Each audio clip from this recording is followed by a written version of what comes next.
Hey there, everybody. As you can see, this episode is an interview with Nathaniel Thompson, who has done countless commentaries and lots of supplemental work on many releases. And as we get into discussion on that in this interview, some of our time is spent talking about Sergio Mims. And just this week, Sergio suddenly passed away. And I figured that at least a quick moment up at the top of this should be put out there to pay respect to Sergio and all that he has done.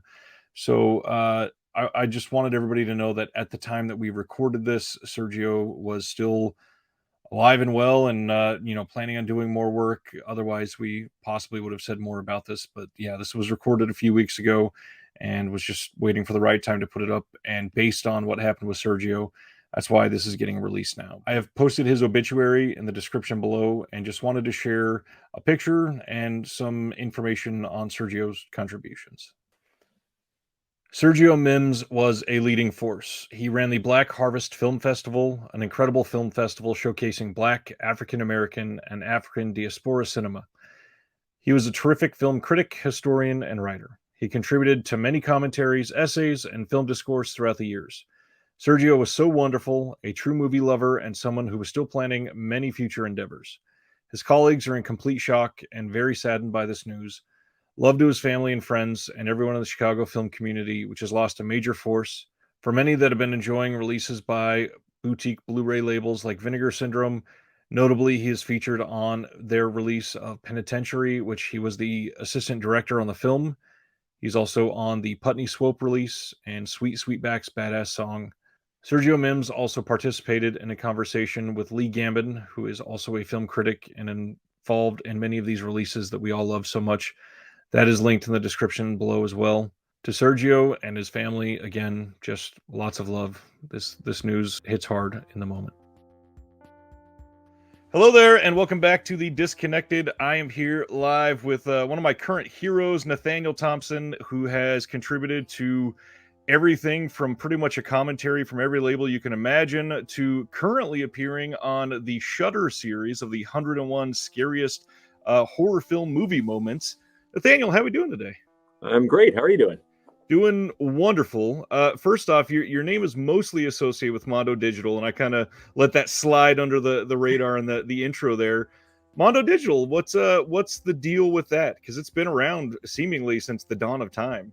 Pretty well, at least since the dawn of the internet, it feels like. So yeah, it's mondo-digital.com. A lot of people mess that up, but yeah, that's a site that I started way back in 1998. I was actually just wrapping up school, and there were like review sites were just starting to pop up. It was stuff like DVD Review, and they were like very mainstream things. It was like, oh, we're going to review Blazing Saddles and Beetlejuice. And I'm like, well, that's fine, but there's all this other fun stuff coming out, the very early days of Anchor Bay and all that. And this was like Laserdiscs were still around too. So I was like, well, I'll make it a hybrid. We'll do Laserdiscs and these DVD things that were starting to come out and VHS and whatever.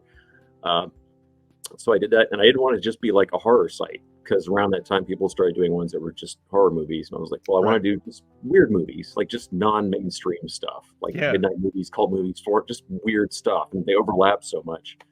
And I've been doing it ever since, but it's mainly just I love these movies and I want to put them on people's radars. I don't use like a star system or I rank like movies A to F. That's not the point. I want to try to tell you what the movie is, and you decide if it's something you want to see or which release is the best one to get. Absolutely. That's one of the reasons why I've always enjoyed Mondo-Digital, because it is, what is the best way to say this? Like, it's a technical level for dummies almost, where it is to the point, but also it gets a little deeper than, like the old Video ETA was one of those big websites back in the day of the mainstream stuff. And it used to be like, yeah, this is good, go watch it. But Mondo-Digital historical aspect to it, and I feel like nobody else has done that sort of thing. Yeah, it's almost like it's turned into kind of like a reference book, because now you can go back and find if you look at my review for something like Jerry Junto's Phenomena, it feels like it's 20 pages long now, because I go back to like the very first Japanese Laserdisc and the first DVD back in the late 90s. So it's like it's almost like a history book when you read it now, which isn't what it started as, but it just kind of like keeps morphing into that. That is one of the cool reasons that I have paid attention a little bit more lately, because we seem to be getting some more obscure films that have not gotten really good releases ever. And when you go to Mondo-Digital and check, they're always the shorter reviews because it's mostly the first home media release in a very long time, at least. So it's nice to see that we are getting past. I mean, mainstream cult is a weird way to address that, but it kind of is that sense where there's some very popular cult titles. And now we're digging deep. Are there any certain labels that you would say is hitting it out of the park in terms of the more obscure titles lately? My God, it seems like they're all doing it right now. That's a great point. Yeah, I mean, obviously the two really heavy hitters, at least in the U.S., are probably Vinegar Syndrome and Severin, because I mean they dig deeper than I think any rational human being probably should. Sometimes, like, no one else a box set, and I'm like, wow, okay, you're brave. I mean, I love it, but I hope folks are going to buy this. Yeah, they're really going nuts right now. Indicator in the UK is really killing it right now. I'm really excited about this new Radiance label that just got announced. Super excited. Got a great team, and the titles they've announced so far pretty mouthwatering. A few in there I never thought would see the light of disc. And it's weird. Like, we're like, over 20 years into like disc formats, right, beyond laserdisc, and we've still barely scratched the surface. I mean, there's still thousands of things that like maybe might have hit VHS, if that ever. So there's a lot more work to do. But yeah, I love all the stuff these guys are doing. And you've got like Kino Lorber's like really doing like 80 movies a month, it seems like. There's always a few in there where I'm like, God, where'd you take that one out? Right. That brings to light a good tangent, and I don't know if you paid attention to this, but in the last couple weeks, Bill Lustig did an interview with another channel, and he made this comment that I'd love to hear your thoughts on. He basically said that in the next 5 years, companies like Vinegar Syndrome and Severin will be gone. It wasn't they will likely be gone. He said they will be gone, primarily because we are running out of titles. Do you agree with that? No, I really don't. Thank I you. mean, from his perspective, maybe, because the stuff that he goes into is a little more limited because it's either drive-in action movies or Italian horror. But Vinegar Syndrome, it's like, I mean, if you're mining all those like straight-to-video labels that would, I mean, there's thousands of ones that have never hit any kind of disc release. So I don't see how that's even possible.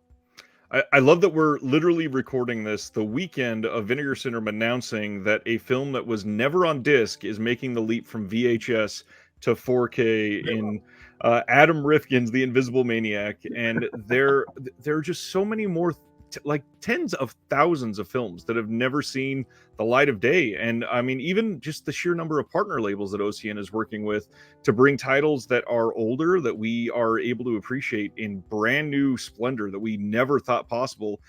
I don't see how a comment can be made like that right now. Yeah, I mean, look at some of the new labels like that OCN's picking up, like that CIP, Canadian International Pictures. I mean, they're digging up stuff from like vaults in Montreal, stuff that never hit video at all.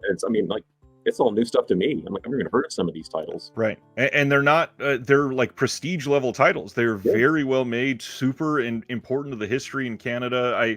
I'm loving some of the stuff these partner labels are doing. And then we go into something like Imprint. We haven't even touched on them yet. They've had so many releases in the last couple of years that have never been on disc anywhere.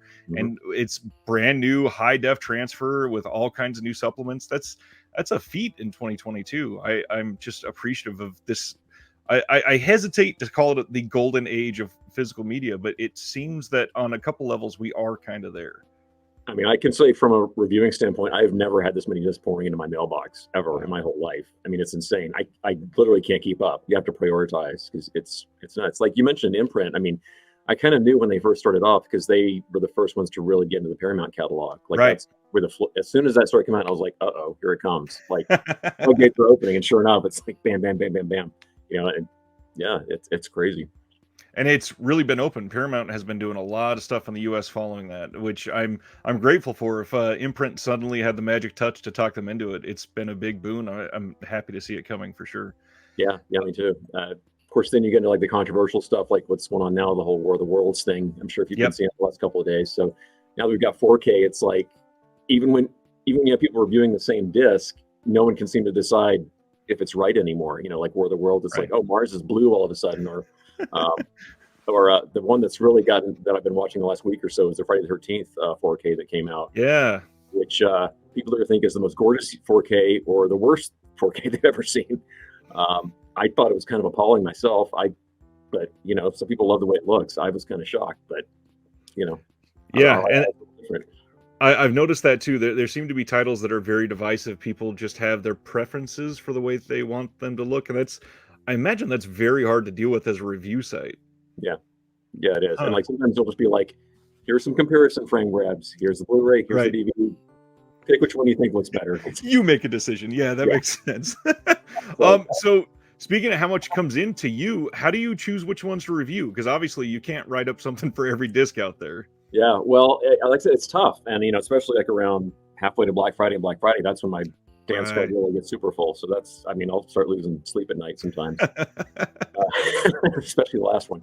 Uh, but yeah, it's mainly my mood and my time constraints. You know, I'll try to carve as much as I can. I actually had to start a column called Sick Picks that I try to do it every other month. It depends, where it's more like capsule reviews for the stuff that I just don't have time Right. to like build a full banner for and do all. You know, it's like sometimes it's like just here you go, 2 paragraphs. You know, this is it. And I'll do like 30 of them at a time. Uh, it's just what do I think I have enough to write about? You know, because especially with Vinegar Syndrome, I mean, some of the Peakorama, some of the porn stuff. It's like Yep. I got a 1 sentence synopsis. How Hard to write 1,000 words on that. Yeah, I'm glad you're putting it out, but there's only so much I can say about this. So, you know, I can How do you spell below? Again, I forgot. Yeah, I imagine it gets hard. And then nowadays, it seems like a lot of these companies, like Severin is probably the best example of this. They're chasing down these mythical, like perfect, all-encompassing box sets. And Yeah. a review for those, it's not like a Saturday afternoon thing. That's the sort of thing to do it right takes days, literally. And so many people just don't understand that. Well, it took about a week for me to review the Ray Dennis Steckler box. I'm not kidding you. It took like I barely had anything else put up on my site because I was just plowing through that thing. And I can't even believe I can still speak English because I did that one right after I did the Doris Wishman set, the second one. So Right. going through those two sets in a row, I'm just like, why am I just drooling on the floor instead? I have no idea because it's don't do that, folks. Do not go through those two sets back to back. I don't recommend it. Wow. Yeah.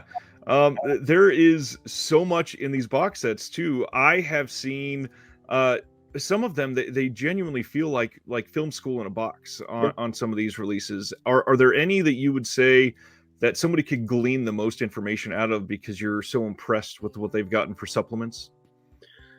I mean, it depends on what your taste is. You know, I mean, if you want art house, I mean, Imprint did this amazing Zhang Yimou set.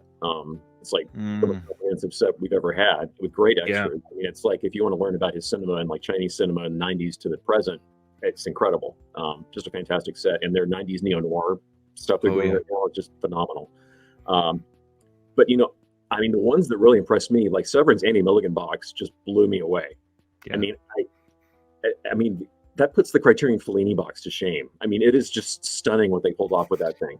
I made that my number one like box set from them last year. It's like you couldn't do any better. And it's like if you want to know who this guy was, it's got everything you could possibly want is in that box. Even if you hated movies, you should still get it because it's fascinating just the way it walks you through that time period in those films and just Times Square in its heyday and all that. It's really amazing. Severin is special lately. I mean, the amount of box sets that they've done with that, the Adamson, this Black Emmanuel set that's been in the process for years at this point. And the folk horror set. God, how can I mention that one? Yeah. I mean, all haunts be ours. I mean, Kayla Janice, just like that's probably my favorite set. That was a weird one because the pre-orders went out the end of last year, but it started this year, so I'm kind of counting it as this year, I guess. So it'll be on my list. But I mean, that set is just extraordinary. I mean, it's like a worldwide look at folk horror. It's like that's a crazy idea, but they pulled it off, and it's just a phenomenal piece of work. That is one of the reasons I praise that set so much is because they included the map if you got one of the merch bundles with it. But to see one of these sets that isn't really country focused in any way, it genuinely covers the entire globe. It is such an impressive feat to make it feel cohesive, and somehow it does. The entire thing flows in this weird, like kind of surreal way, which makes it a little difficult to binge the entire thing. I will say that, but it certainly works and can bring all these different aspects of culture. And I'm just fascinated that we're getting stuff like what is in that box. And so many people have never seen any of those films, let alone all of them grouped together. And you're not going to like all of them. I don't think there's probably maybe 1% of the people out there are going to like every movie in the set, but it doesn't really matter. It's like you should just be exposed to this stuff anyway. You know? Yeah, it is literally, it's a form of like diversity training. And Mhm. I'm so grateful that we're able to get stuff like that because that was unheard of. Literally, just a couple of years ago, it was stuff that we would never even imagine that could be on, let alone streaming or something, but on disc, especially looking this good. It's impressive. Yeah. What labels lately seem to get you the most excited when they announce things?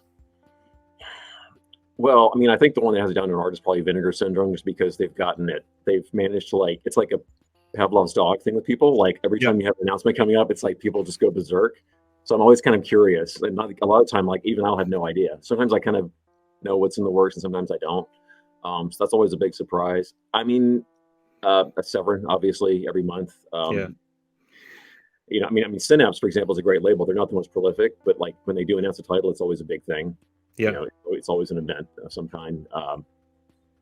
Scream Factory, obviously, especially like what they're choosing to do with 4K is just like kind of blowing my mind lately.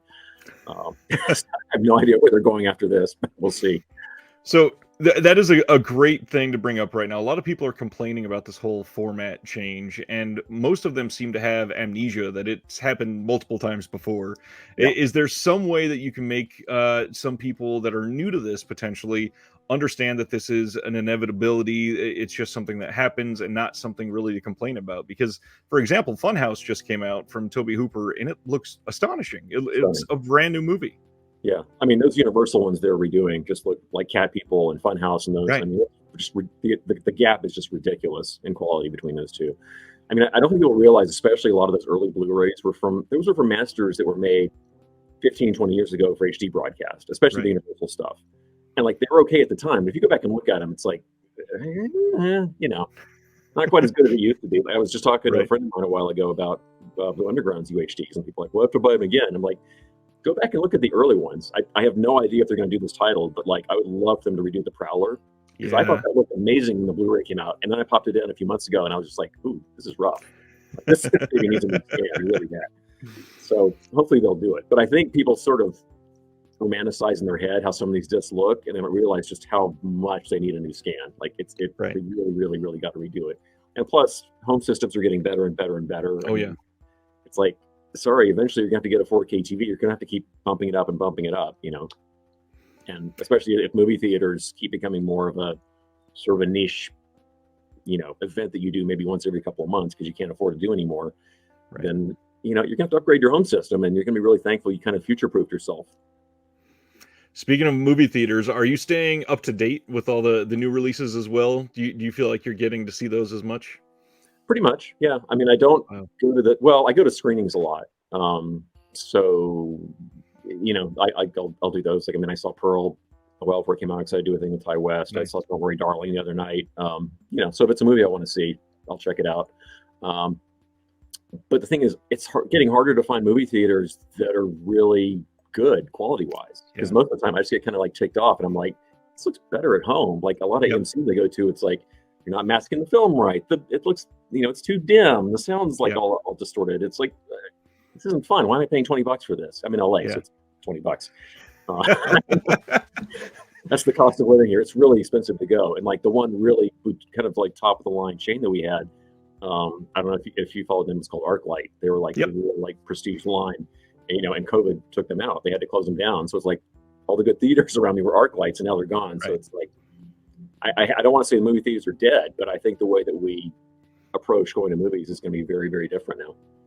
Yeah, I would agree there. I visited LA in June, and I got to go to the AMC at Universal City Walk, and it was decent. It wasn't the best, but there was just something special. I got to see a John Waters double feature at the New Bev, and it first off, I'm a giant dude, so the seats not comfortable in the least bit, but seeing that compared to the Universal City Walk was just such a wonderful night and day experience. It's cinema at heart, and it's such a hard thing to explain to people that have never been able to feel that difference.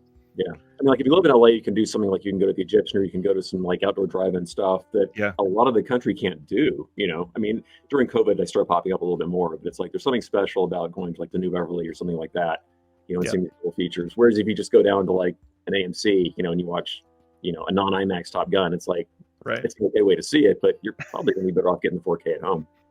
Yeah, and that has been the case here a lot. I went and saw The Green Knight when it first came out, and the theater I went to, the bulb was super old. You could tell it was like 5,000 hours past its expiration. It should have been taken out. And getting that on disc at home on 4K, night and day experience. That movie is beautiful, and now I'm like, man, I wasted that theater experience. So these labels, you have contributed to literally hundreds of titles. It's not putting it in an exaggerative sense. And one of the cool things that I got linked below in the description is you have a letterbox list of all the commentaries you've done. It is fairly up to date, but I imagine that is hard to keep it going when you seem to have stuff announced every other day that you're contributing to. How do you find time to do all this, first of all? And sometimes I'll forget about a track I've done. Luckily, on my server, I sort of keep all my commentary files stuck there. So if I forget, I can look back and be like, Nice. Because there's some I'll just be like, it gets announced, and by the time it's down the road months later, I'm like, I don't know, sure, whatever. It's tough. I try to take on tracks where I think I have something to say. Like where if I don't want to get one where I don't know that much and I have to start from scratch and do like weeks and weeks of research.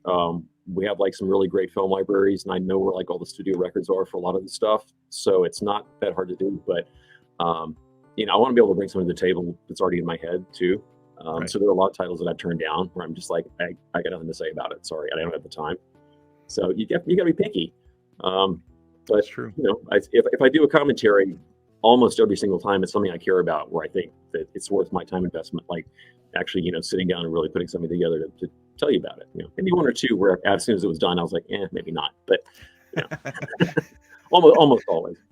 That is really good to hear, first of all. And obviously, when you're doing a commentary I imagine for a lot of these titles, you probably could just sit down and just ramble, but it feels like you do a lot of preparation for most of these. Can you share a light into your whole process, if you don't mind? Yeah, I mean, it varies. I mean, there are some tracks where one example is Dario Argento's opera, when Scorpion was doing it. I kind of by accident wound up kind of being the de facto producer on it, just because I knew that movie backwards and forwards since the day since the Japanese leaders. I've seen it like a jillion times. And I was like, I'll give you guys a track. I don't even have to research it. And I literally just sat down and just went blah, blah, blah, and just talked straight through for like 48 minutes. Didn't need to prep at all. So that's one way of doing it.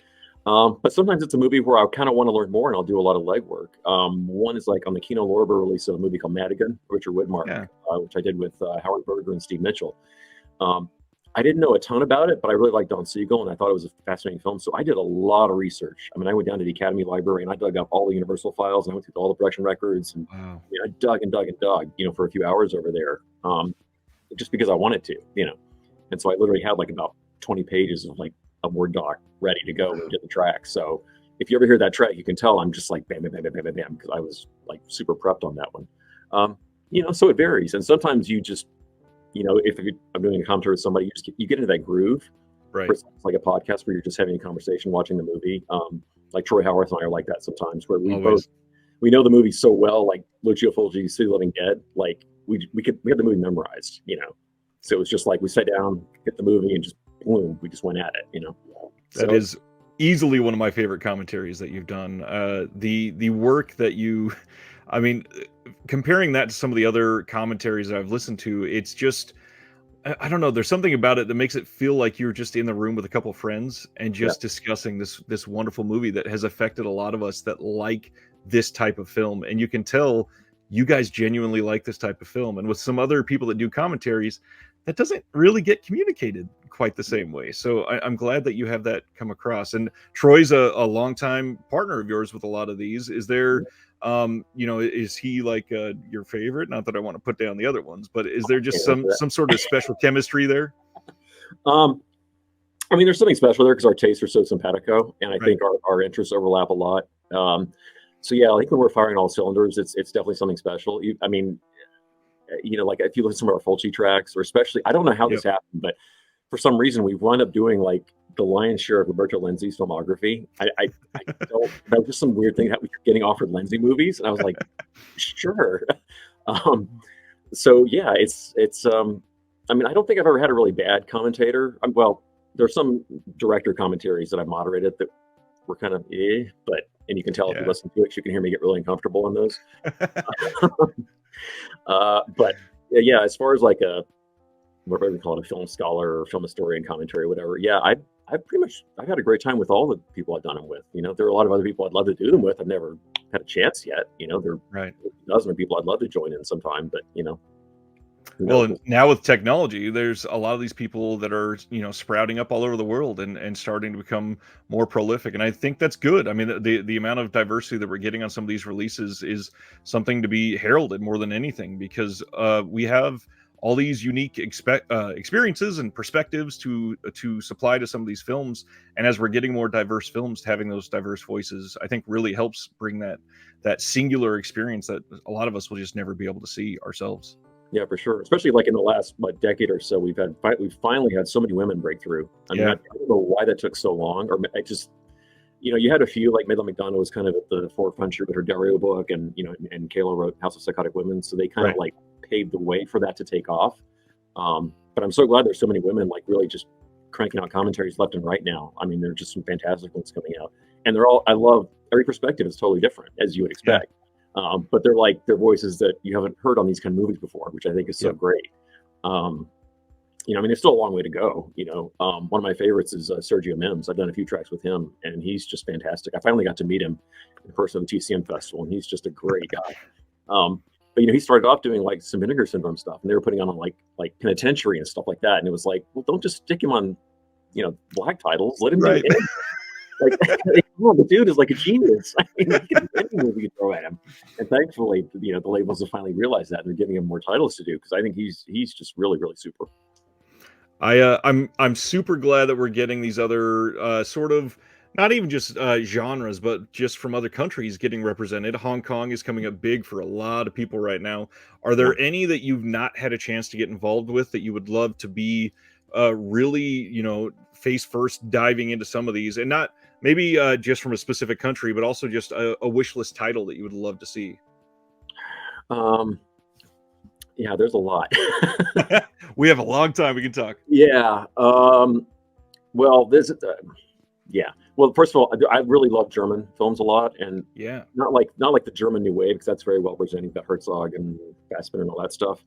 But I really love the stuff before them, like the really commercial, weird stuff, like in the 60s and Yep. 70s, like all the crime films and the weird westerns and musicals, and they just did some really crazy movies that never got released here at all in any form Yeah. whatsoever. And so, kind of one of my things, I love getting German Blu-rays, and I'll just like subtitle them myself, because I just like no one else is going to do this. But I'd love to do some more of those. I finally did one Edgar Wallace film in the Christopher Lee set that Severin did, which was a dream.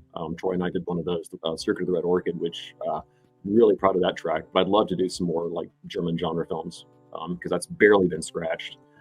Um, I mean, one of my wish list films, if it ever happens, is there's a Spanish horror film called A Bell from Hell, which I know people have been asking for decades. I don't know why it's stuck, but I'd love to do that. Um, the weirdest thing that I'd love to do, just because from a personal standpoint, but I grew up in Georgia, and I was there like right when all the Italians were shooting movies there. So I have this like weird soft spot. So they did like The Visitor and City of the Living Dead and Cannibal Apocalypse and all that stuff. They were all shooting like in the early 80s. At the same time, Burt Reynolds was making his movies. So like Burt Reynolds was making Sharky's Machine, and Antonio Margheriti's making Cannibal Apocalypse, and they're all like a mile away from each other. Right. So like I really have a real soft spot in my heart for that kind of stuff. Luckily, I've done a few of those. I did the extras for Cannibal Apocalypse back on DVD, and Blast Fighter and some of those. But there are two movies that Bud Spencer made in Atlanta, like right near where I was. They're really just crazy. They're these really, really weird sci-fi comedies called The Sheriff and the Satellite Kid and Why'd You Pick on Me? And they have the kid from Close Encounters, Kerry Guffey. He's like his co-star in them. But they're these really crazy, silly movies. But I know every location, so I'd love it if somebody would pick those up. Any labels out there listening, if you ever get those movies, please call me, because Nice. I'll give you some great commentary tracks for those, because I can like ID every single location. Like they shot it at like Six Flags and all this crazy stuff that you would never get away with now. That So for a few examples. that personal example would be fantastic to hear on something like that. I would love that. Yeah. Uh, You mentioned Germany, and I got to throw out another one that I plan on linking in the description below is your incredible list on the Krimi films from Yeah. Germany. And it is one of those lists on Letterboxd that as you're looking for stuff and you discover it and you're like, what is this? This sounds amazing. And I hated it and loved it at the same time because my watch list of what I was dying to see, it grew exponentially in one day. And why are so many of these not released? Do you know why not? I have no idea. I guess they think there's a lack of interest. Plus, we've had like some really crappy quality, like public Yeah. domain copies with like the English. First of all, the English dubs on these things are terrible. Like if that's all you've seen, Always. please don't judge the movies by that. Right. Because they're actually way smarter and just much better films than you would think if you watch them in German. There are German Blu-rays. They're like mostly subtitled, at least of the Edgar Wallace ones, but there's so much more. Again, I mean, if I had my own label and just like an unlimited, wallet to spend, I'd just license all of them and just throw them out. But that's not the world we live in. But someday we'll see. With how popular giallos are, and the few that I've seen, I really think they could be genuinely very successful if somebody just started to dip in just a little bit. And I feel like it could lead to an avalanche. And we're getting there with these Hong Kong titles, so maybe that'll be one of the next one of the next cliffs to fall. Yeah.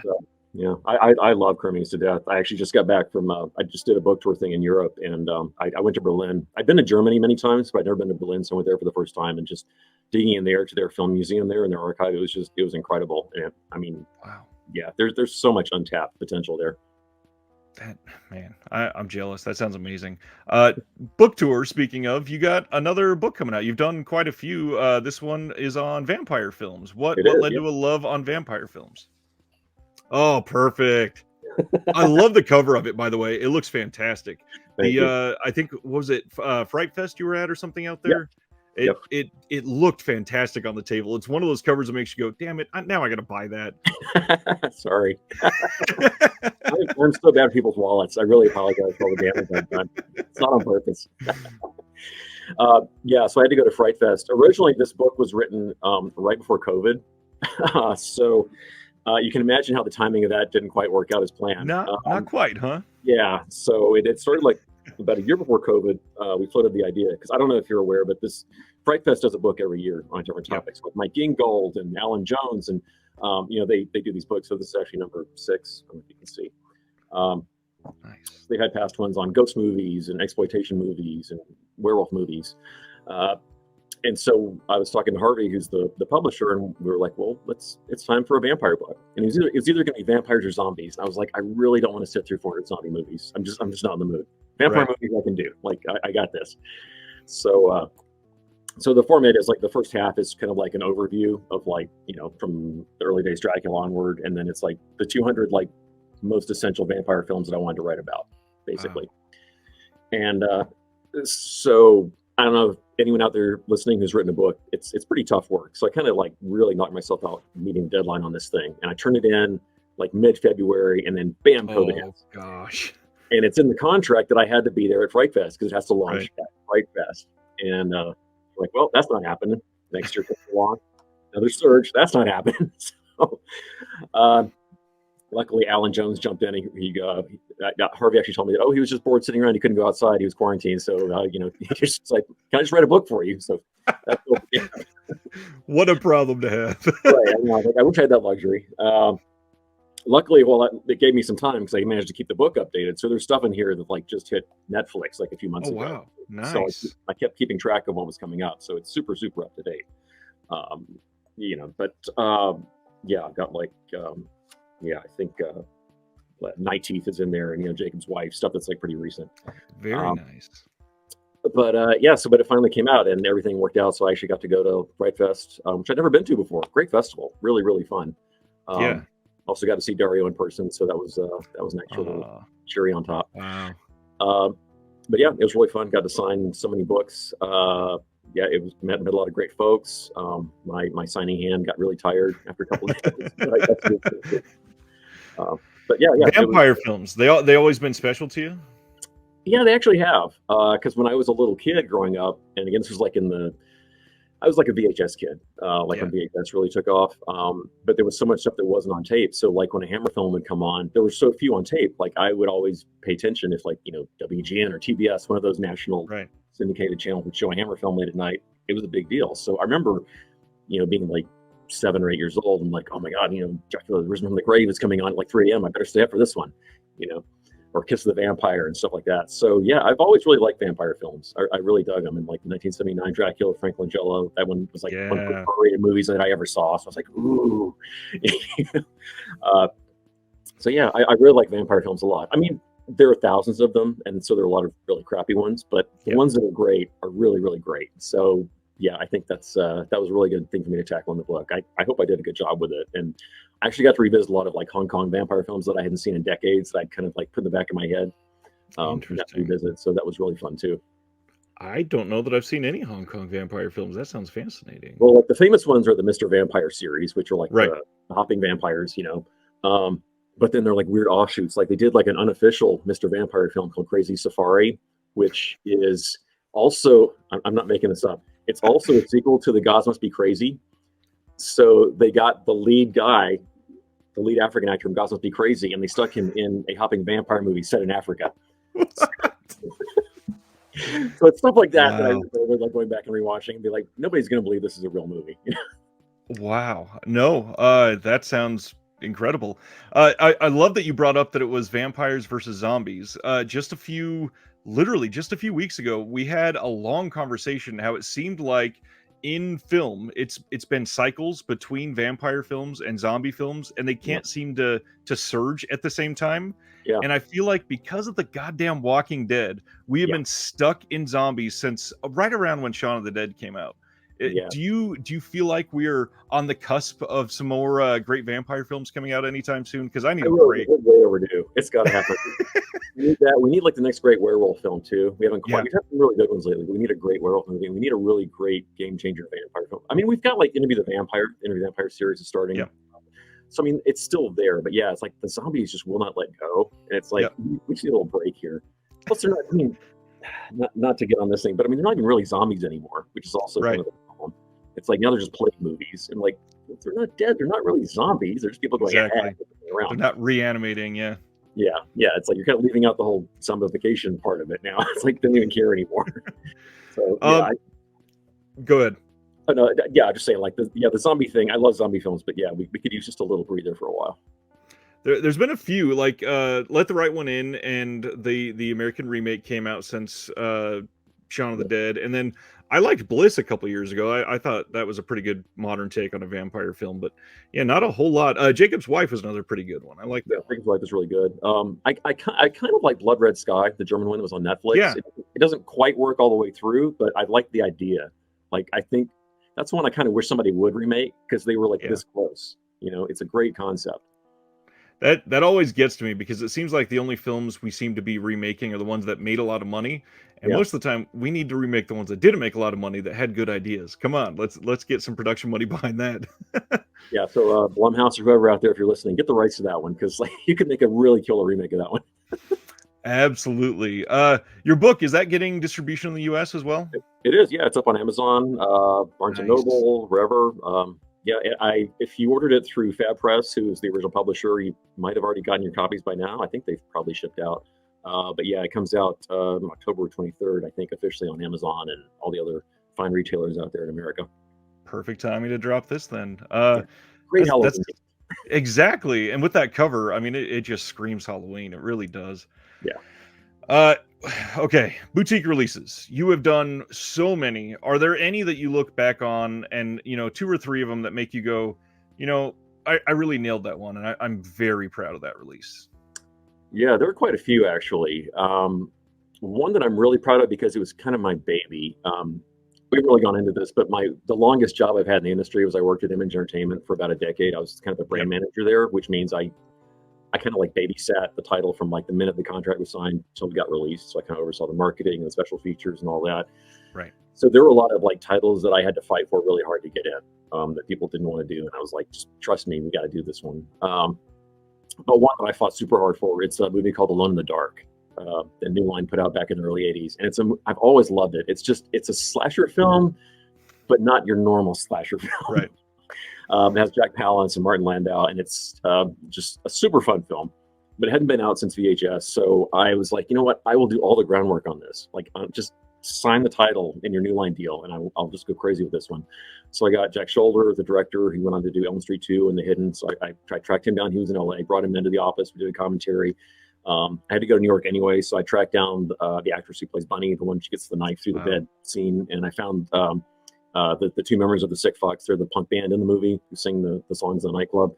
So, I really had a lot of fun doing that one, just finding whoever I could. And luckily, Scream Factory, when they did the Blu-ray, they shot me an email and they were like, well, where can we get the extras? Because Image kind of became absorbed in another company, and they were like, who owns them? And I was like, well, I think I do, because I never signed them away. Like, it's all mine, just, please. So luckily it's all on the Blu-ray too. So what you see on there, thank God, is what we did for the DVD. But I'm really, really proud of that one to this day. I think that one turned out really well. Yeah. What else? I mean, there's so many that I've worked on. Do you want to talk about like commentaries or just like the overall package? I mean, everything. If you just want to go commentaries or package, that's up to you. But over Alone in the Dark, first of all, so glad that got another release, because that one got slept on for so long, and I feel like this generation of new movie fans just never really got a chance to see it, because it's not like that was streaming anywhere in decent quality. It was never talked about. Yeah, that's a tough one to find until recently. Yeah, it really is. One commentary that I really, really enjoyed doing was Child's Play, which was kind of almost at the last minute, because I actually, at the last second, I had to take off time from work, because Screen Factory called me and they were like, hey, can you come in like Thursday and do a commentary with Tom Holland for Child's Play? I'm like, yeah, are you kidding? So I was like, I'll take half the off from work. Sorry, bye. Right. But that one was super fun to record. Luckily, that's on the new 4K that just came out as well. But he's just such a sweet guy. I think that's the only time that a filmmaker has like jumped up and given me a bear hug when a commentary was over. It just went so well. But yeah, we really just played well off each other. I really had a great time recording that one. And that was a really important film to me too, because I saw it when I was in high school, and I've always just kind of had a real fondness in my heart for the Chucky series. I know some people are not, they dismiss it, but yeah, I'm a Chucky fan. I was really glad when they nailed the 4K on those, because they could have really botched it.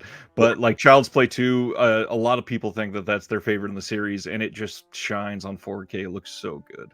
The last half hour of that was like tailor-made for HDR. I mean, that's exactly. It's like demo material. Once they get to Toy Factory, and you're just like, you don't even forget it's a horror film. You're just like, look at the colors. It's so pretty. That's true. With all of these, you've obviously got decades of history. Are there any like wild, fun stories that you would love to share, going back to, doing these with interesting people, or at the last minute, or something that is just super unique, and you can share some of your experiences? Well, the most unique one, okay, we're going back to like the Image days again. The most unique one I ever did was, again, when I had to fight for it and explain why I wanted to do it. But if you know the movie Caligula, it's a mess, like, because of the way it was made. But the story behind it is so fascinating that I was like, there has to be a special edition of this movie. Right. And Penthouse owned it. Image had a deal back from the Laserdisc days with Penthouse that they were kind of sitting on. They weren't doing anything with it. It was going to lapse in a couple of years. And I was like, can we please just do a special edition while people are still alive? Like, we've got to do this. Yep. And they're like, why? Like, isn't that movie terrible? And I'm like, but it's fascinating. Like, we've got like Oscar-winning actors in this like huge multi-million-dollar Italian movie, but they did like porn inserts like after dark that the actors didn't know they were doing. It's crazy, And so I finally talked them into it, and they were like, here's the budget. So I spent almost a year of my life on and off working on that box set. But we somehow managed to talk Helen Mirren into doing a commentary. She was actually about to jump on a plane to go film National Treasure 2. And she was like, sure, I'm happy to do it. So we talked Malcolm McDowell into coming into the office and doing a track for it. We got Tinto Brass in Italy to agree to it. I actually have like a framed letter from him when he agreed to do the track. So I was just so overjoyed. I can't believe he's going to talk about this movie. But yeah, just being able to like go into the Penthouse vaults like in Hollywood, which it's like an entire floor of a storage unit, just digging through those boxes for days and days and days. I mean, that's just an experience that like most people would say that's insane. Why are you wasting your time on that? But that was just like, when else in your life are you going to get to do that? So yeah, that's probably the craziest project that I ever did. And sometimes like, I'll get offered a commentary like the last second where I'm like, I've got to be a maniac to accept this, but I'll do it anyway. Like, Vinegar Syndrome called me up and they were like, I know this is short notice, but by this weekend, could you do a commentary for Candy Snatchers? And I was like, if you'd said almost any other movie, I would say no. But I really love the Candy Snatchers. So yeah, that's another one where I just kind of like at breakneck speed, just put it together, and I loved how it turned out. I thought the track turned out really, really well. So yeah, you never know. And sometimes you're doing tracks with directors, and it just, or actors, and you just get surprises sometimes. Like not always in a good way. Like I had to do a commentary with Tom Sizemore once, and I was just kind of like, the whole time. But most of the time, yeah, it's it's a lot of fun. And sometimes you find yourself doing movies that you just can't believe you're doing. Like Code Red called me out of the blue many years back, and they're like, "Oh, Juliette Mills is coming by to work on Beyond the Door extras. You want to interview her?" I'm like, "Yeah, sure. Yes, please." Yeah, then you think to yourself, you're like, "Am I doing this? Like, how did this happen?" You brought up Candy Snatchers, and that Blue was the first time I was able to see the film, because that's another one that was just gone for ages. First off, on DVD for like a week. Right. Incredible film, really, really remarkable film. Really well acted for the story they're telling. Your commentary on that really, really is one of those commentaries that just adds that context and really fun educational side that makes it go, you know what? No, I did love this movie, and he just told me why. But then after the commentary, watching the interview with the director, and he's like, "Why are we talking about the Candy Snatchers?" It's such a fun disc. Wonderful, wonderful job on that one. I just had to throw that out there because it was such a great surprise. And it's weird because a lot of times directors will they'll hear bad things about a movie so much they kind of just absorb it in their head, and they think, "Oh yeah, it's a bad movie," and like, no, it's really not. Yep. Or like, you can't, like, if you ever hear the track I did for Warlock, like that's one of the weirdest tracks I've ever done, because I came into the studio and they're like, "Oh, can you interview Steve Miner?" I'm like, "Yeah, of course, sure." But it starts at the beginning of the track, and he's like, "Oh, I hate this film." I'm like, "Why?" Like, and he's like trash talking the movie through the whole commentary. I'm like trying to explain, like, no, this is like, you got this great Jerry Goldsmith score, you got these great makeup effects, Julian Sands is like, giving it his all. Like, come on, have some fun with it, But like, I never could quite talk him around into like saying that he, that the movie had some value. Like, he just hated it, and I couldn't quite get him there. It was too bad. What a weird negotiation process. The number of labels that you've worked on is getting like too numerous to count at this point. Are there any that, obviously you don't want to trash talk other labels, but are there any that you're like, "Oh gosh, yes, if this label asks, I absolutely will do it every time"? God, I mean, I wish I could say Kino Lorber, but they do so much, I can't say that. Right. But I do a lot for them. I mean, there's no way I could do everything they offer. It'd be impossible. But I try to do a lot for them just because I think their choices are so interesting. I don't think I've ever said no on a stubborn title. I mean, I don't get offered a ton of Vinegar Syndromes, but obviously I would never say no to them because I just love what they put out. I think they've only put out me a couple titles where I was like, "Eesh," but they're ones people love, so I won't say what they are. Yeah, I'm trying to think. Yeah, probably I would say Severin is the one that, like, I can't think of any circumstance where I'd probably say no. Like, I just don't think that would ever happen. Actually, and Indicator. Anytime Indicator's ever asked me, I'm like, "Yeah, sign me up." Like, their batting average is just perfect. They are the one that I've pretty much nailed down as the most consistent boutique label. I mean, they're mind-blowing that when they release just the picture of the number of extras that they're putting on a disc, it's so hard to compete with that. It's like 15 lines of written word about what they're going to be going over. It's such an impressive thing. And this year especially, they've seemed to get more like the Pamini organization for some of those lost films, the Stanley Long box set. They've just gone deep into this well that I really did not expect to see them going into. Yeah, I know. And I've heard some scuttle about some stuff they're working on right now, and I'm like, "You got to be kidding me!" So it's just going to get weirder from here. That's all I'm going to say. And now that they've announced that one really low budget horror box set, getting weirder from that. That's going to be super interesting. Yeah, like that's another one. Like, their announcements, I'm like, you never know what they're going to throw at you. I mean, it's just one curveball after the other. You never know with them. So you brought up Image a couple times, and you did a lot of stuff there. Is your time there, do you feel like that influences your view on any of these releases nowadays, and perhaps give you a greater appreciation for what these companies are doing?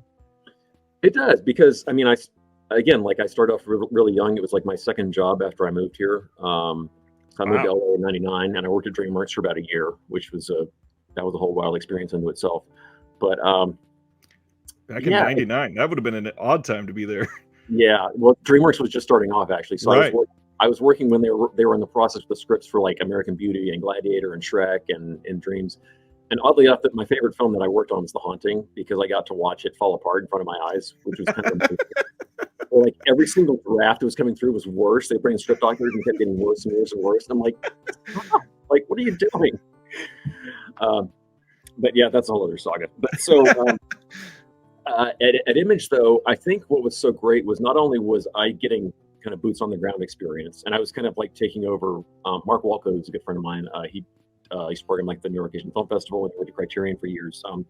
He kind of got me in the door there, and but so I got to like, I was handling all the Something Weird titles, so I got really close to Mike Brainey and Lisa, his wife, who are great people.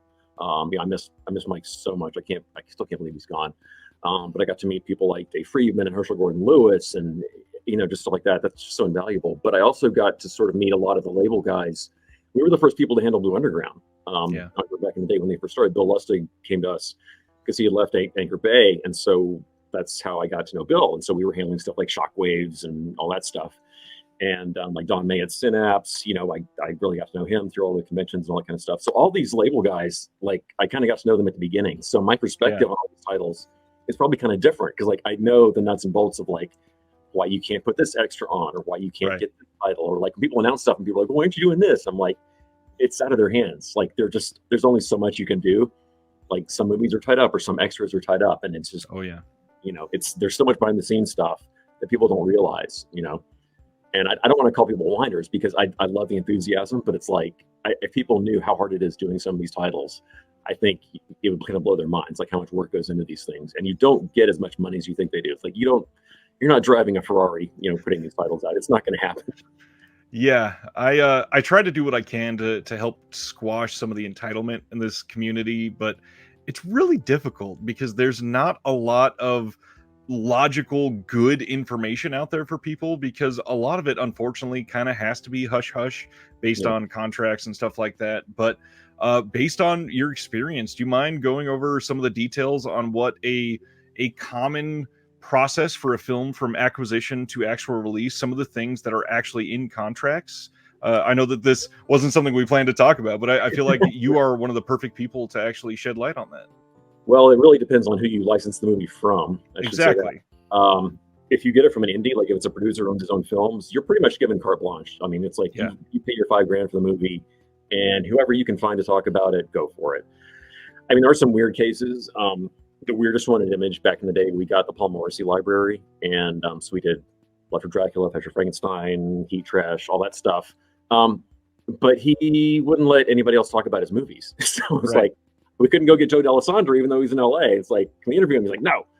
It's like, but it's in the contract. The only person on this can be Paul. Right. So luckily, they finally cracked that. So the Vinegar Syndrome and Seven releases, they finally get everybody else on there. Gorgeous releases. Those releases are just phenomenal. I don't know how they pulled that off, but God bless them. That was a miracle about those two movies on UHD. So you're given the parameters of who you can talk to and how much money you can spend. And it's just a matter of, you got to figure out what's the street date, because sometimes you're locked into that date and it's like, the cutoff, you're stuck. Obviously, I don't work for Arrow Video, but I love Arrow Video, by the way. I mentioned them, but Arrow Video is also just phenomenal.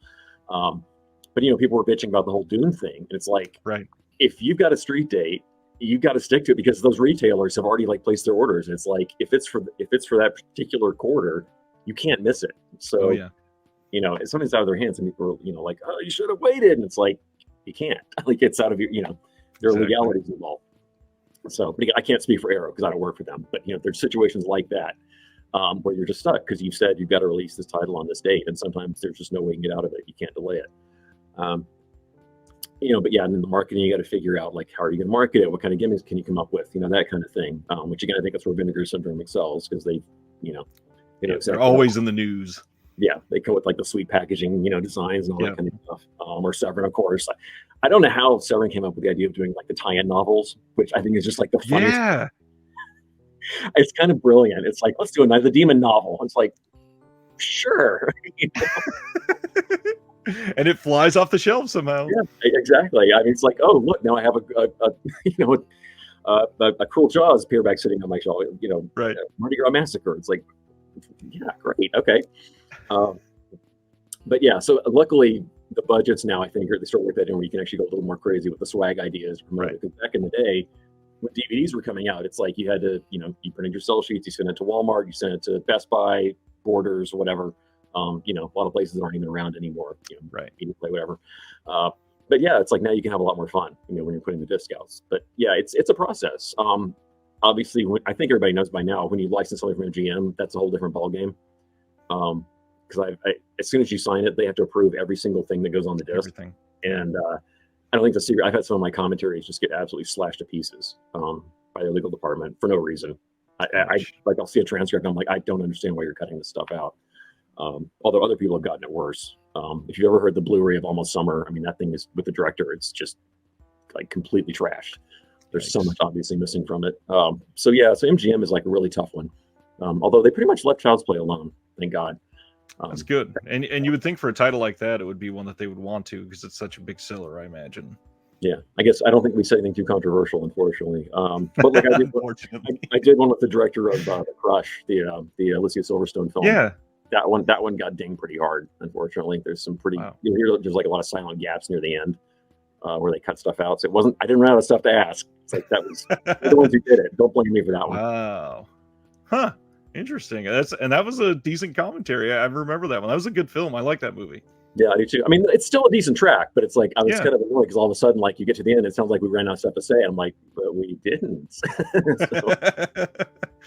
Wow, that hurts. And then the big thing you just mentioned, Mardi Gras Massacre. That's a title that is facing rights issues right now. It looks like, because Severin has pulled it, and 88 Films, they never even got a chance to release theirs. So both of those in limbo right now. And the rumor is it's because of a background music track in just one of the small scenes. And so many people don't realize that sort of thing can literally derail the entire release. And it's hard to find all the creators to track down all of the rights on all these things. And I don't think people realize how hard it is to clear songs sometimes. Right. Like, I don't know if people remember back in the days, especially like in VHS, when you would rent a movie, sometimes the whole soundtrack was different. Like Fast Times at Ridgemont High was like a notorious one where like half the songs like completely changed out. Or, like if you rented John Carpenter's The Thing on VHS, suddenly the Stevie Wonder song is gone. Stuff like that. And you're like, wait, I could have sworn I heard that. It's on HBO. Why isn't it on the tape? And it's because they didn't sign the rights for home media. So like you'd see it on cable, or like Heavy Metal, for example, would show up on Cinemax, but it was years before that thing managed to hit home video. Yep. Just because they didn't think about putting it in the contracts. But even now, it's like there's so many movies that are just stuck. But Mardi Gras Massacre might be one. I don't know. I'm not privy to that one, but that could be one. The one everybody wants is Look for Mr. Goodbar, which is just, but no, that's one that's just, it's stuck. All the disco songs, they got to be re-cleared again. Like never hit DVD for that exact reason. And it's a shame. Big one this year that we got a lot of complaints about is Return of the Living Dead. Still going to be missing that one track, and that the second sight steelbook in the UK is still the only release that ever had all of the songs, and it's just a miracle that they got it, and now we can't get any other release to get it on there. Yeah, it's hard. Which is really funny because I'm not going to name titles so I don't get anybody in trouble, but if you see some of the adult films that are coming out, they never cleared those songs, like ever. So there's some DVDs and even some Blu-rays out there where it's like, I know those weren't cleared, like for sure, but it's like, don't notice, don't pay attention. Like, wait, isn't that the music from Carrie? Like, hang on a minute. Oh man. So Image obviously shaped your knowledge on these, and you are able to see behind the scenes about what causes some delays and stuff going around for some of these.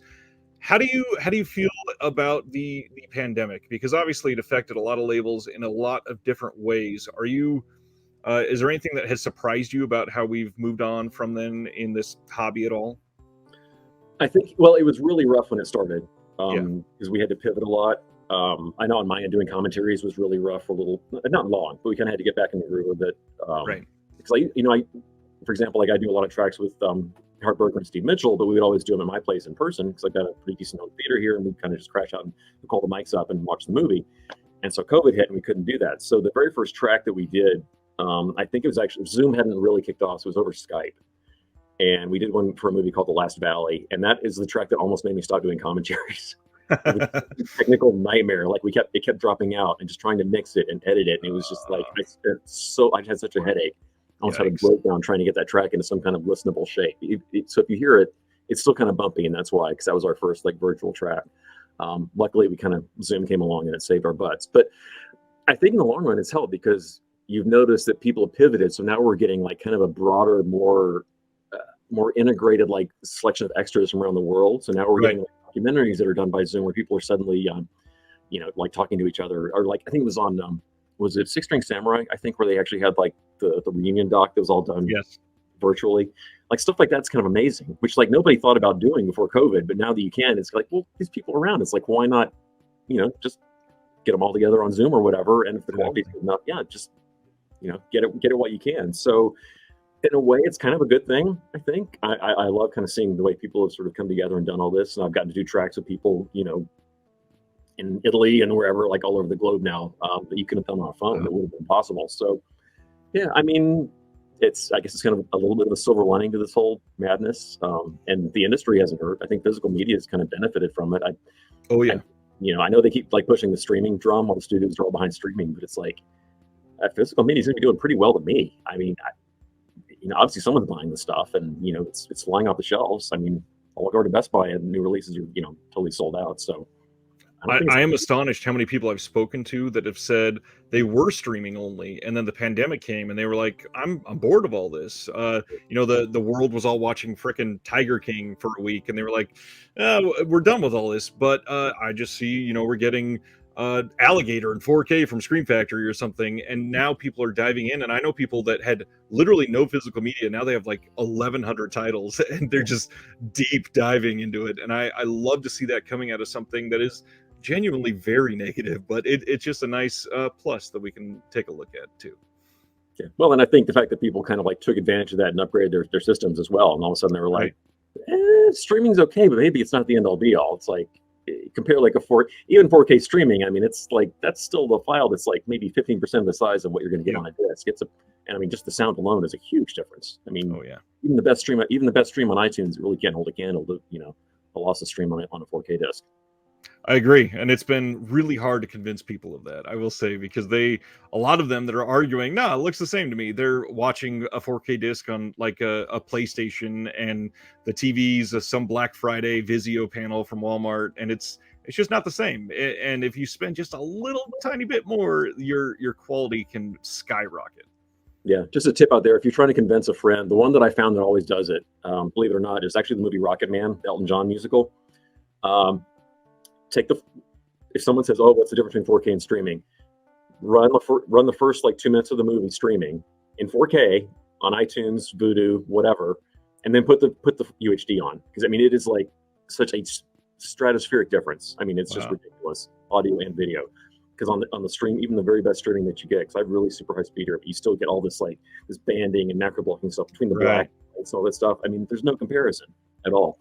But like, just show like 2 minutes of that movie to anybody, and they'll be a believer like right away. Yeah, that's what has really gotten to me is the amount of banding in the black coloring in most of these films. It really kind of takes you out of it, because it's supposed to be like, especially in horror, a lot of it is dark, and I'm supposed to be immersed in this experience being chased by a villain, and all I see is pixelation. It doesn't have quite that same feeling. Yeah, it really doesn't. So we just talked about image, and I'm curious, what got you into film to begin with? Because this is such a wide variety of tastes that you've been into. There's got to be something originally that set it off for you. I've kind of always watched movies like as long as I can remember. Like I was always like a movie junkie on TV, and when I was like around 5 or 6, and like as far as back as I can remember, that's kind of when HBO was starting out, and so you just had this like nonstop like barrage of like all kinds of movies just getting mainlined into your head. And I was kind of like a latchkey kid. I come home from school, and it's like, or like on a Saturday or whatever, it's like you'd watch your cartoons, and then I'm like, well, let's flip it over to Cinemax, and I'm sitting there watching like Barbarella and Monty Python and the Holy Grail, which is it's like insanely gory for a PG, and I'm like, this is amazing. I want to see more like this, So that's kind of what did it. And then not just movies themselves, but also reading about them, because this was also like, because like if you go to the grocery store, they didn't care if you were like an 8-year-old buying Fangoria. Like they wouldn't stop you, There's no R rating on that magazine. So I'm buying Famous Monsters and Fangoria, and I'm going to the bookstore and buying, the Psychedelic Encyclopedia and, Deep Red, all that kind of stuff.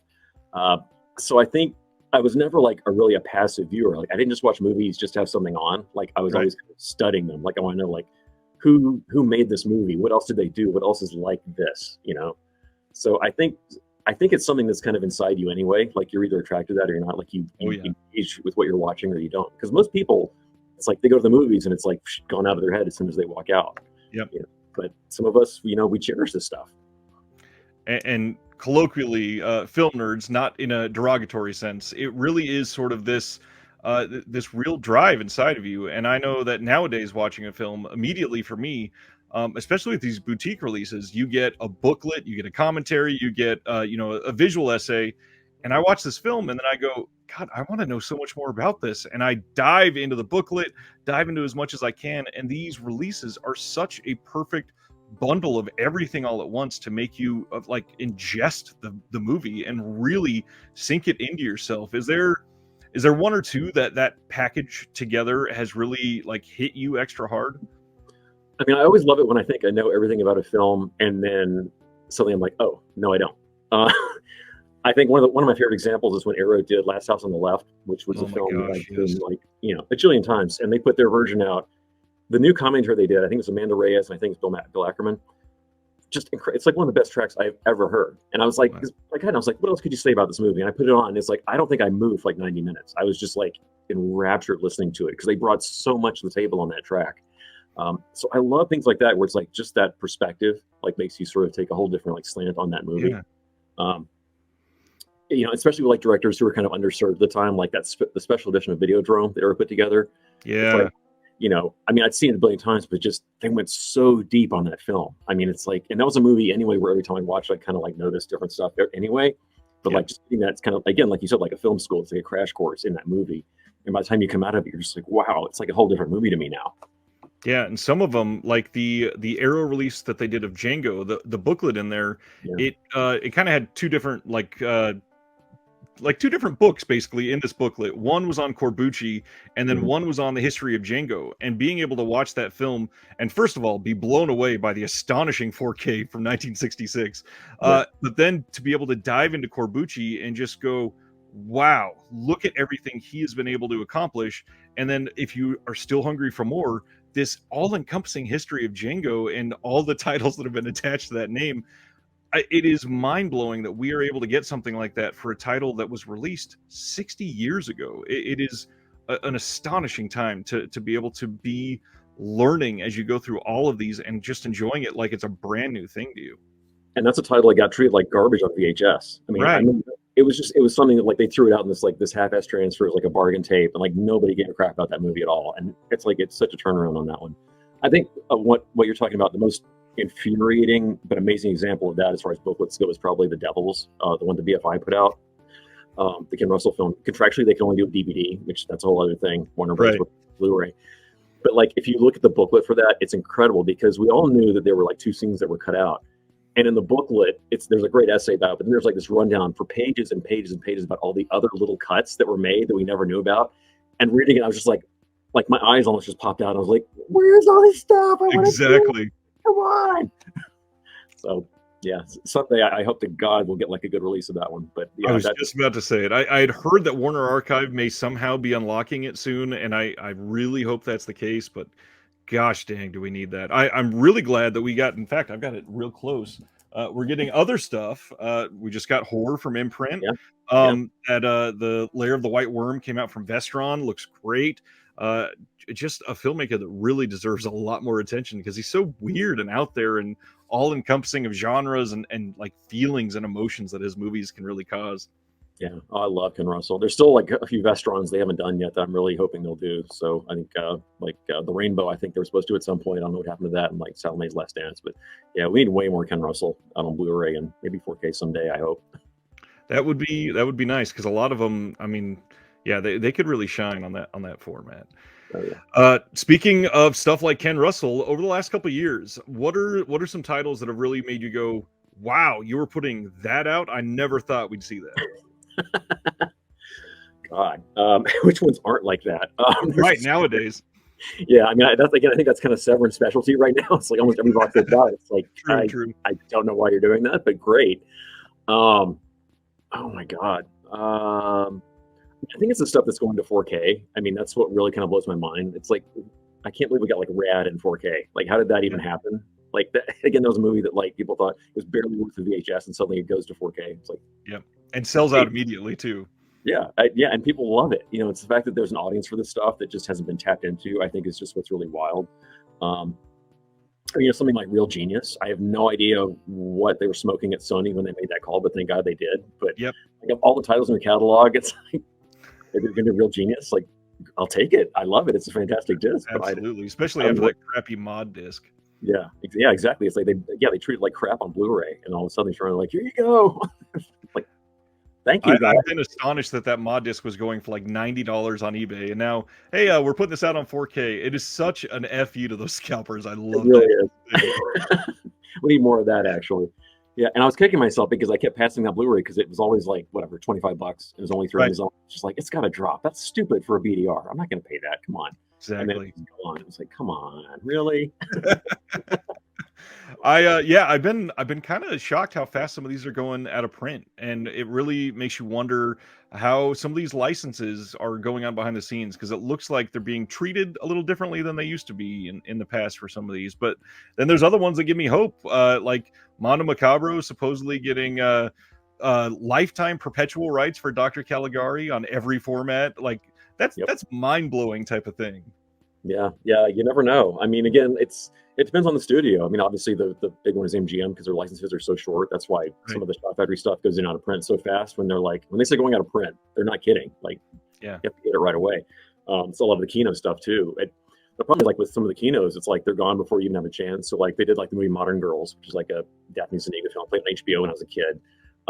You know, and I kept like, oh, I'll get the Blu-ray, and then all of a sudden it was like, boom, gone. And I was like, wait, hang on. So I was like, eBay, quick, before it went up to like $80 or whatever. But yeah, you've really got to pay attention because some of these they're out for like maybe a year tops, and it's like gone. Yeah, and unfortunately, the whole secondhand market is killing some of these titles. Like, there's I'm sure you've seen it. There's that I think it's Christopher Lloyd title from the early '90s, Camp Nowhere. Kino put it out, and it was one of those. It was not in print for a very long time, and it's one of those that this generation of film fans, they probably grew up with it, and then something will happen, a little spur of memory, and you go, I really want to see that. Was it on Blu-ray? Oh yes, it was. Not on Amazon. I'll check eBay. Why is it $114? Well, like the Ernest movies. I mean, it's like, what? How did we go from that being like an $8 bargain bin title to being like $200 if you want to get Ernest Saves Christmas? Like, how does that even happen? You know? And why aren't they getting picked up by somebody? It doesn't make any sense. Yeah, I was really hoping that the passing of the creator this year was going to lead to some sort of box set, but I'd not heard a dang thing. So hopefully we get something soon, even if it's more from Mill Creek. I don't care, just get it out there, because I grew up on Ernest. I would love to be able to show my kids Ernest Scared Stupid in high def every year. Yeah, exactly. Well, maybe Vinegar Syndrome will do a 4K set. I mean, they're the kind of maniacs who would do it. So yeah, that would be incredible. One of the things we've talked about on this channel for a little while, for the last month and a half, it's been something that people have loved, especially with somebody like you. Your tastes are all over the map. Is there a Nathaniel Thompson movie mixtape that if you had to introduce yourself to somebody and say, here is a handful of movies that will tell you about me and just evoke the feeling that I want to convey about myself to you, what are you putting on there? That's a tough question because I don't know if there's one. I don't know if there's a movie or movies that would reflect my personality necessarily. I mean, I could say probably the closest temperament-wise would be something like Young Frankenstein or Happy Death Day or something like that. But it seems weird to name those. Nah, that works. But I would probably tell people to look at some movies that kind of like got into my DNA, like the ones that just really like burrowed into me and kind of like shaped my taste. I think that'd be more interesting. Yeah. So I would say something like maybe On Her Majesty's Secret Service, which is like my favorite Bond film. But I've seen it like whenever it screens anywhere, I'll go see it. I've seen it like a jillion times. But for some reason, that movie, it's just like soaked into my soul. I don't know why, but just something that I've always responded to. But I really love that one. Black Sabbath, I think the Mario Bava film, because it was like the very first Italian horror film I ever saw. But that movie to me is just everything that I want in a horror film. Like, it just nails it from like start to finish. Yep. But yeah, to me, that is just like the perfect spooky movie. Like, that's, if you want to know what kind of movie I like horror wise, that's a really great one. I think Brian De Palma's Phantom of the Paradise is another one. Oh, thank you. So few people talk about that nowadays. I just watched it again. My unfortunate circumstances, my mom just had to move in with me, and she had somehow never seen it and loves Rocky Horror. And I was like, "You've seen Phantom of the Paradise, right?" And she said no, and I was like, "Oh my god!" So I sat down with her, and her mind was blown. It was such a fun night. I love that movie. God, I love that movie. Yeah, that one is definitely, like, I would say that's a pretty good representation of me and my taste right there. That's just a fantastic film. I'm sure you've probably seen it as many times as I have, but yeah, it's just a really special film. But it's like, but either get it or you don't. It's like people that Right. respond to it, they either respond to it and they're like, "This is great," or they just look at you like, "What is wrong with you? Like, what am I looking at?" You know, like, Oh man. I think actually De Palma in general is just so undervalued. It's weird. Like, people don't latch onto his style now for some reason. Right. Sometimes, I mean, it seems like, weirdly enough, like Blowout seems to be the big critically respected Yeah. genre, which is so weird. It's like Criterion's doing the 4K now, and they're like, "Oh, that's the one." That's like, the critical establishment has now said this is a great American classic. I'm like, Yeah. you hated it. Like, like, how did that happen? And it's odd too, because he's in every genre. He's done pretty much everything under the sun, and somehow he's a master at all of them. I don't get it. Yeah, it's like he made like one of the great American two of the great American gangster films. He made like one of the greatest slasher films. Yep. He made one of the greatest Stephen King adaptations. It's like a little bit of everything. It's so much. And I guess Phantom of the Paradise is a musical, so we'll call that a musical too. Yep. And then a Mission Impossible film. I mean, there's everything there. there. The Mission Impossible series. It's like people just don't give him credit. I'm like, he should be up there with like Spielberg and Lucas and Coppola. Oh, yeah. I mean, he's at that level. It's Absolutely. like, come on.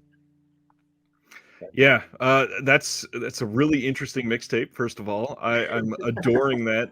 One thing that can really shape a taste like that is this Shudder series that you're suddenly appearing on every week right now. How'd that come about for you? So that came about because, well, so like I said, when COVID hit, my book went on the back burner, and I was kind of like, what am I going to do?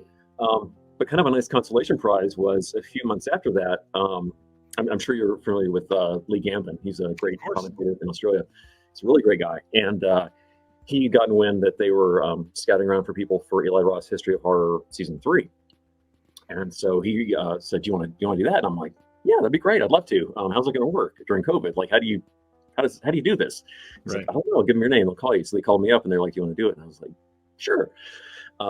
So I had to drive to Burbank, and it was a really surreal experience being on a TV set where everybody was wearing masks. The makeup woman was like, had a full-on shield doing my makeup, and I'm the only one without a mask. I'm like sitting over here on the set. I don't know if you've seen season 3 at all, but you can't really tell because they had everything kind of tight. But they were pretty far away from me, talking to me, I'm sitting there talking about horror movies and Don't Look Now and Black Christmas and that kind of thing.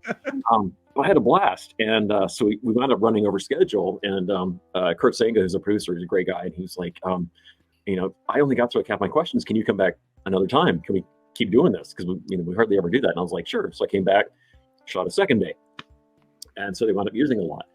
And so then they had a lull, and Kurt was like, well, we're going to do this new series for Shudder. And originally it was going to be called 101 Screams, which I think is a cooler title, but we wanted to change it. But, and I was like, yeah. And he's like, well, do you want to come on, and be a producer as well? Because you have this like insane movie library and you can help us do clip research. And I'm like, sure. Because I've got like, everything under the sun. Yeah. So yeah, you name it, I probably have the best version of it somewhere. And so I kind of got to work I'm on camera in some of it, but I also got to do a lot behind the scenes, as well as a producer. I got to actually wind up being the one questioning Kurt when you see him on camera. We kind of swap places for that. But yeah, that was really fun. And I don't know if you've seen the show. The set was just gorgeous. I had no idea. It looks really nice.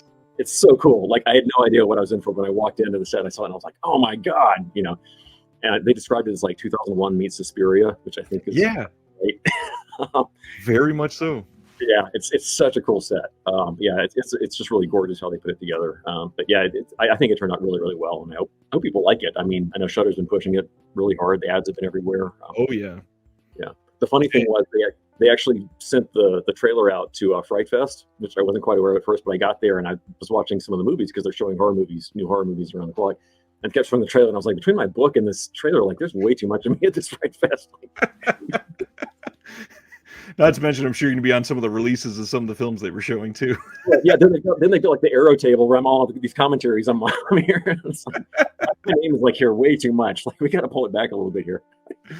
I was glad when they put out this new series on Shudder, and for a lot of people, it seems to be a really nice updated version of the stuff that AMC and some of these other broadcasting stations were showing like in the mid 2000s, and it seems to be a lot higher quality. I would say I feel like they're giving better respect to deeper knowledge films, and I'm so glad that Shudder is kind of respecting the audience to go there with them, and that seems to be rare nowadays. What do you think about that? Yeah, I mean, it's a very different approach. I mean, a lot of people have mentioned the Bravo series, which was great at the time, but I don't think people realize just how long ago that show was. Yeah. I mean, it's been a pretty long gap. That was back when like the Saw series was like running strong. So it's like 2006-ish, somewhere around there. But yeah, this is a much more sort of international show, and they brought in a lot of people who really specialize in different areas, like experts in, like Hispanic horror or Japanese horror and that kind of thing. So it drills down, I think, a lot more than the Bravo one did, because that was just it was a clip show, and it was a good clip show. But I think this is more about, why does this work? Why does it scare you? What are the threads that run through these movies? So yeah, I think you're right. I think it does go a bit deeper, and I hope you come out, even if you're not a horror fan, because like my mom is not a horror fan, but she's watching these shows anyway, and she's like, oh, this is kind of fascinating. Like I'm getting an appreciation for these, Of course, I have to warn her when like the really nasty stuff comes on, because it's Shudder, and there's a lot of love, but That's the other thing. I've been really glad that it's mostly uncensored with the clips that they're showing. So an example, they went into that film Terrified that came out, I think it was 2018, and my wife and I had seen it right after it came out because I had heard about it early, but my mom had never seen it. And the clips they were showing, I looked over at her and she was like, what and it was so nice to see that something that is being broadcast for everybody can even make my mom, who grew up on a lot of this stuff, she was like, holy shit, this is bad. Yeah. The funny thing is, like when History of Horror ran, like I didn't think about it, but like the episodes I thought would be bad weren't the worst ones. Like that's my mom wanted to watch it, and I was like, oh, I think you can watch the one about psychics. That one's not too bad. And so she turns on. First thing is like scanners, like, and she was like, geez, what are you doing? I'm like, sorry, I forgot about that. Sorry. Oh man, and that one's obviously so iconic. That's one that you would think most people would have seen, even just in passing throughout the years. You've absorbed this for decades of your life. You don't think about it, and you're like, oh wait, yeah, that probably is kind of shocking if you never saw the movie. Like, as a final thing, obviously, with you reviewing a lot and seeing so many different screeners and all these, I mean, you pretty much see everything. Obviously, is there some underseen gems from the last, say, 5 years of releases that you think people should really take a look at? Because I feel like a lot of those in this hobby, they seem to focus on physical media so much that they really hit like the 60s, 70s, and 80s releases hard, and they kind of turn their nose up towards modern film. But we got to realize we got future generations to worry about. And a lot of those filmmakers, they got to be inspired, and they're going to take those 60s, 70s, and 80s films and make their own brand. So is there something coming out recently that you think more people need to be paying attention to? Oh, there's a lot of new horror films that I wish more people would see. I mean, there's tons. One that I love that like nobody seems to have seen is The Black Coat's Daughter, the Osgood Perkins film. Yes. It's so good, and it's so scary. I don't understand why they didn't get a good theatrical release. That was so bizarre that it just got overlooked. It's just fantastic. I love that film. I feel like that one's taken off a little bit more on streaming, but it's still not one that enough people have seen. It's really atmospheric, super well done.